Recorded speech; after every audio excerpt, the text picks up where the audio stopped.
Have you ever looked at a woman and wondered about her past?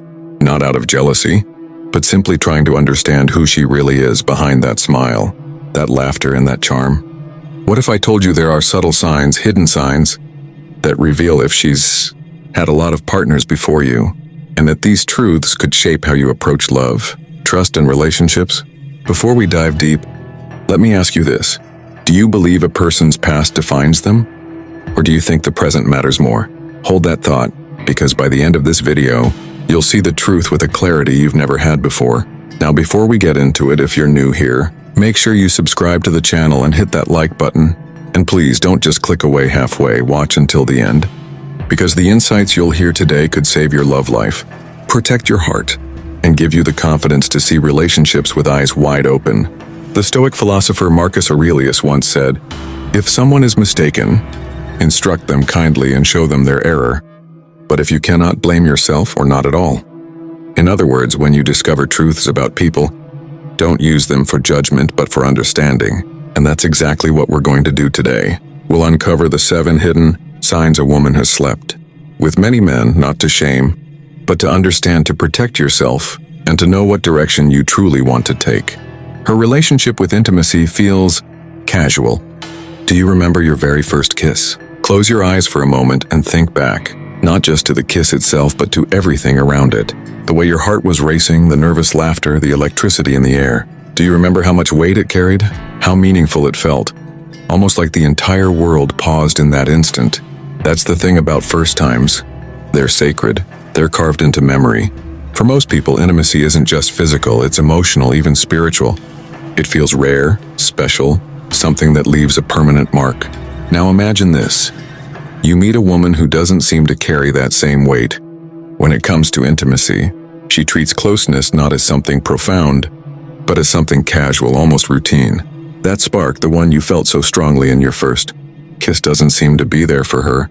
Have you ever been with someone and thought, why doesn't this feel as special to her as it does to me? That might just be the first hidden sign. See, when someone has shared intimacy with many people, the meaning often shifts. What once felt rare and priceless begins to feel ordinary.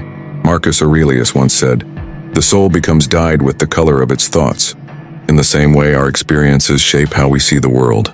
If intimacy is repeated too many times without emotional depth, the soul can start to view it as just another thing.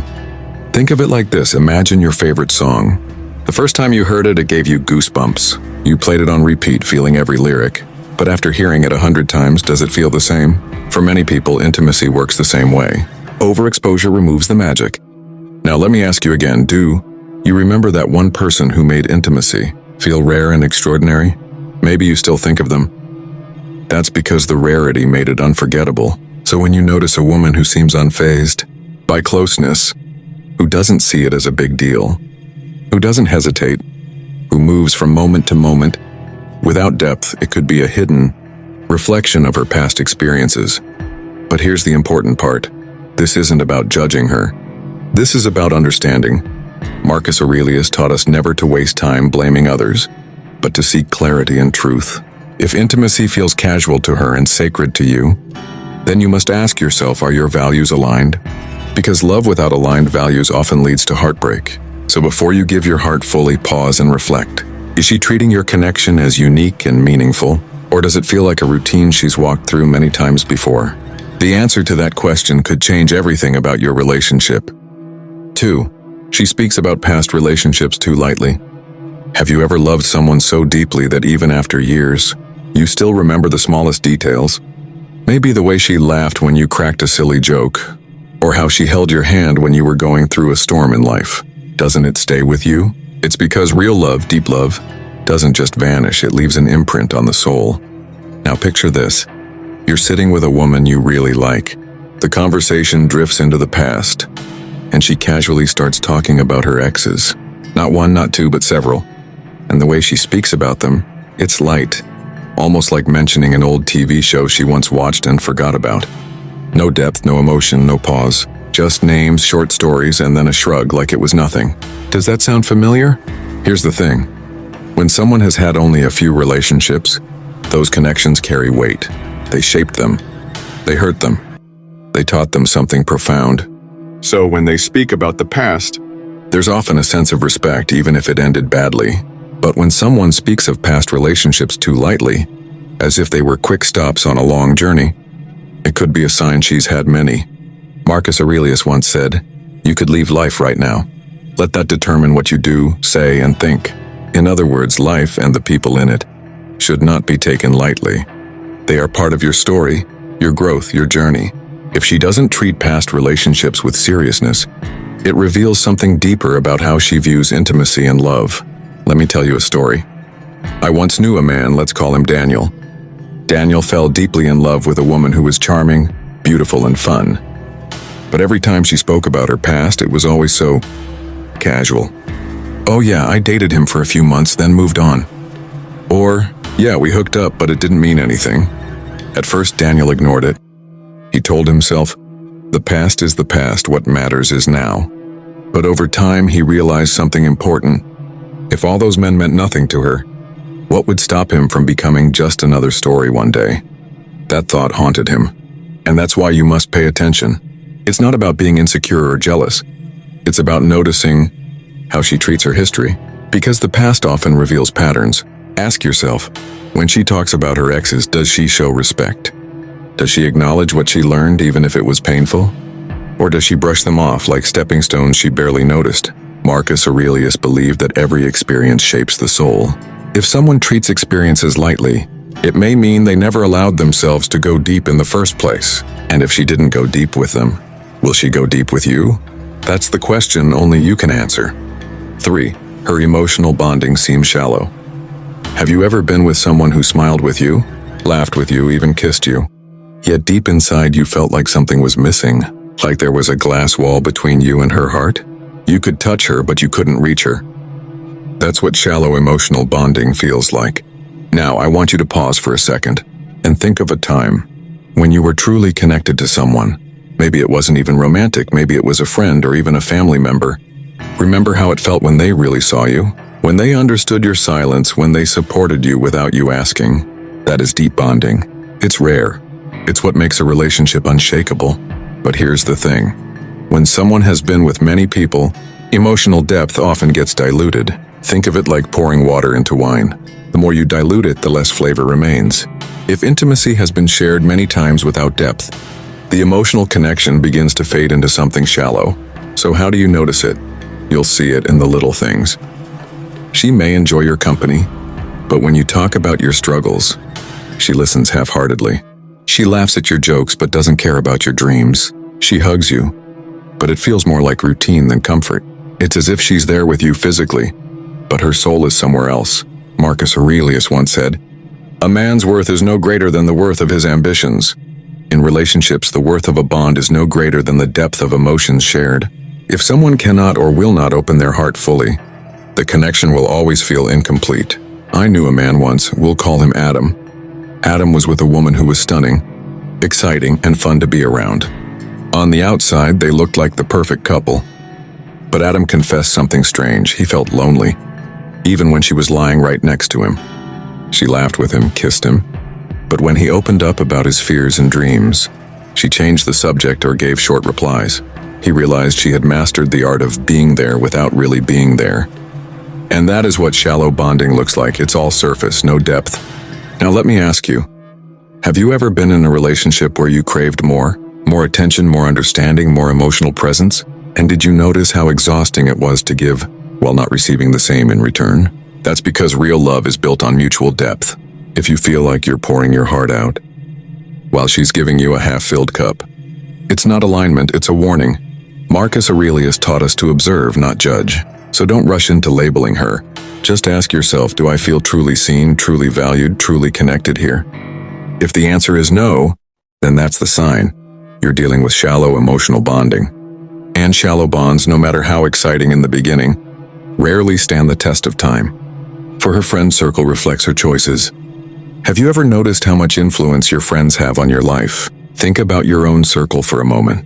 If your friends are ambitious, hardworking, and loyal, doesn't it push you to act the same way? And if your friends are careless, reckless, or constantly chasing shallow thrills, don't you feel that same pull, even if you don't want to? Now imagine this, you're dating a woman you really like. She's charming, fun, and everything seems perfect, until you meet her friends. One night, you're out together, and you notice the way her closest friends talk about relationships. Maybe one brags about hooking up with someone new every weekend. Another laughs about cheating on her boyfriend and hiding it. Another rolls her eyes at the idea of marriage, saying commitment is boring. You sit there listening quietly, and suddenly something clicks in your mind. If this is the company she chooses to keep, what does that say about her? Marcus Aurelius once said, "The things you think about determine the quality of your mind. Your soul takes on the color of your thoughts." The same applies to the company we keep. The people closest to us shape not just our habits, but our values. So if her circle normalizes casual flings, disloyalty, or treating men as disposable, what are the chances she doesn't share at least some of those same values? Birds of a feather flock together for a reason. Let me tell you a quick story. A friend of mine, we'll call him Sam, met a woman he thought was the one. She was beautiful, charming, and said all the right things. But when Sam met her friends, something felt off. They constantly encouraged her to live free, to never settle, to always keep her options open. Sam brushed it off, telling himself, "She's not like them. She's different." But as months passed, he noticed little things. She'd start saying the same phrases they did. She'd start questioning commitment. She'd cancel plans with him just to go party with them. In the end, her behavior aligned more with her friends than with the values she first showed Sam. And here's the truth. That's not uncommon. We underestimate just how much influence a person's inner circle has on them. Now, let me ask you, have you ever dated someone whose friends made you uncomfortable? Maybe you couldn't explain it at first, but deep down you knew something wasn't right. That feeling is your instinct, and most of the time it's telling you the truth. Marcus Aurelius believed that a man should focus only on what he can control, and while you can't control who she chooses as friends, you can observe it. If her circle reflects values you can't respect, you must ask yourself, can you build a future with someone whose choices are shaped by people you don't trust? Because remember this, her friends today are her environment tomorrow, and her environment tomorrow could very well be your reality. 5. She treats commitment as optional. What does commitment mean to you? Think about it. When you say, "I'm with someone," do you feel a sense of loyalty, a sense of duty, almost like an unspoken vow that you're going to stand by that person? For most people, commitment isn't just a word. It's a promise. It's the invisible thread that ties two hearts together. But not everyone sees it that way. Imagine this. You're sitting across from a woman you've started dating, and in a casual conversation, the topic of marriage or long-term relationships comes up. Instead of excitement or respect, she laughs. She says things like, "Why tie yourself down?"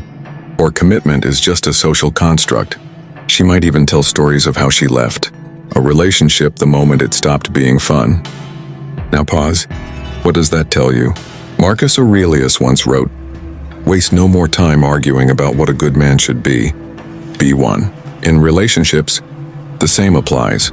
Don't waste time debating what commitment should mean. Watch how she behaves. If she treats commitment as something optional, something temporary, you already have your answer. Here's the truth. People who have been with many partners often begin to see relationships as temporary by default. They've been in and out of so many situations that they no longer believe in permanence. It's like renting apartments instead of buying a home. You enjoy it while you're there, but the moment it doesn't suit you anymore, you move out. But let me ask you this. Do you want to be someone's temporary home or their forever place of peace? I remember a story of a man, let's call him Ryan. Ryan was deeply in love with a woman who seemed perfect in every way. She was fun, adventurous, and she made his heart race. But whenever the conversation drifted toward the future, she dodged it. She would say things like, "Let's not overthink. Let's just enjoy the moment." At first, Ryan thought it was charming. But after a year, when he was ready to take things seriously, she simply walked away, no explanation, no closure. Why? Because to her, commitment was never the goal. It was an option she didn't feel like choosing. Now I want you to reflect. Have you ever been in a situation where you were investing everything, your time, your emotions, your love, while the other person treated the relationship like a casual hobby? If so, you already know the pain of one-sided commitment. Marcus Aurelius reminded us, if it is not right, do not do it. If it is not true, do not say it. If someone cannot speak truthfully about commitment, if they avoid it, dismiss it, or mock it, then that is the sign. She is showing you that in her eyes, commitment is not a vow, it's an option. And if it's optional for her, sooner or later you may find yourself optional too. 6. She becomes bored easily. Have you ever been with someone who, no matter what you did, never seemed satisfied? At first she was excited, texting you constantly, laughing at everything you said, and making you feel like you were her entire world. But then slowly you started noticing a shift. The excitement faded. The long conversations became short replies. The enthusiasm turned into silence. And before you knew it, she was gone. Why does this happen? It's because some people are addicted to novelty. They crave newness the way others crave air. In the beginning, you are the adventure, the thrill, the mystery. But once the mystery fades, they feel restless. They need something new again. Now, let's pause. Think back to your very first crush or your first love. Remember how you could sit for hours, talking about nothing and still feel alive? That's because real connection doesn't depend on novelty. It depends on depth. But when someone has had too many shallow connections, they start associating love with excitement rather than commitment. And once the excitement fades, so does their interest. Marcus Aurelius once said, "Very little is needed to make a happy life. It is all within yourself." A person who has peace inside them doesn't need constant external thrills to feel alive. But when someone is empty inside, they chase one thrill after another, hoping the next person will finally fill the void. Let me tell you a story. A man I knew, we'll call him David, fell for a woman who seemed like the perfect partner. At first, she adored him.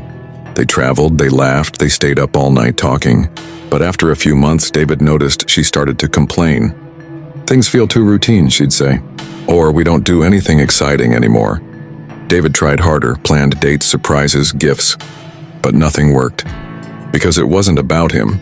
It was about her constant need for newness. Eventually, she moved on, leaving David confused and broken. Have you ever experienced that? Have you ever given your all to someone, only to realize they were addicted to the honeymoon phase, and once it ended, they checked out? It hurts, it makes you question yourself. But here's the truth, it's not about you. It's about her relationship with boredom. A woman who becomes bored easily is showing you that her heart isn't anchored. She's drifting from moment to moment, thrill to thrill. And the danger here is simple. If she gets bored with you once, she'll get bored with you again. Marcus Aurelius taught us to focus on what we can control. You can't control her cravings for excitement, but you can control your choice to step back and protect your peace. So ask yourself, do you want to be someone's temporary excitement or their lasting peace? Because if she gets bored easily, you may never be more than a passing chapter in her book. 7. Her stories don't add up. Have you ever caught someone in a small inconsistency? Maybe it wasn't even something big. They told you they were home last night, but later mentioned they were out with friends. Or they said they've only dated a couple of people, but the stories they tell hint at far more than that. Did it make you pause and think, wait, something doesn't fit here? That uneasy feeling you get when stories don't add up is your intuition speaking, and you should never ignore it. Now imagine this. You're sitting with a woman you really like. She tells you she's only been in 2 relationships. You nod, believing her. But as weeks go by, she starts telling little stories about traveling with someone, about moving in with someone else, about arguments with an ex she hadn't mentioned before. Suddenly the math doesn't make sense. 2 relationships can't explain all those experiences. Have you ever experienced something like that? Here's the truth. When someone has had many partners, they often reshape their story to make it sound more acceptable, especially if they know you value depth and loyalty. But as Marcus Aurelius said, if it is not right, do not do it. If it is not true, do not say it. Lies, even some, all ones corrode trust. The danger here isn't even the number of people she's been with, it's the fact that she's hiding the truth. Because once trust begins to crumble, it's almost impossible to rebuild. Let me share a story. A man named Alex once dated a woman who told him she had only had 2 serious relationships before him. Alex respected that and thought she valued commitment. But as time went on, her stories didn't line up. One day she mentioned going on a trip to Paris with someone. Another time she told him about living with an ex for a year. Slowly, Alex realized she hadn't told him everything. When he confronted her, she admitted she had been with many more men than she first claimed. It wasn't the number that hurt Alex, it was the dishonesty. He told me, if she had been upfront, maybe I could have accepted it. But when stories don't add up, you lose trust. And without trust, love dies. So, I'll ask you, have you ever caught someone's words and actions not aligning? How did it make you feel? Did it make you doubt everything else they had told you? Marcus Aurelius reminded us that truth and integrity are non-negotiable. If someone is not honest about their past, what makes you believe they'll be honest about your future together? The hidden sign here is clear. When stories don't add up, when the numbers don't match, when her experiences contradict her words, it's not just about her past. It's about whether you can trust her with your future. Because love can survive many storms, but it cannot survive dishonesty. Bringing it all together. Now let's pause for a moment. Why does all of this matter? Why should you even care how many men she's been with? Because relationships are built on trust, respect, and alignment of values. If you value depth, loyalty, and rarity, but she values novelty, casualness, and change, you're walking two different paths. And Marcus Aurelius would say, if it is not good, do not do it. This video isn't about shaming women, it's about awareness. Because awareness gives you choice, and choice protects your heart from unnecessary pain. Final storytelling reflection. Imagine two men. One enters a relationship blindly, ignoring all signs, hoping love will fix everything. The other, like a stoic warrior, observes calmly, listens, and chooses wisely. The first man gets swept away, loses himself, and is left broken. The second man, guided by awareness, chooses a woman aligned with his values and builds something lasting. Which man will you be? Marcus Aurelius never spoke about dating apps or modern love, but his wisdom transcends time. His reminder was always this: focus on what you can control. And what you can control is your choice, who you allow into your heart, your life and your soul. So the next time you meet a woman, don't just get lost in her beauty. Look deeper. Watch the signs. Listen to the silence between her words.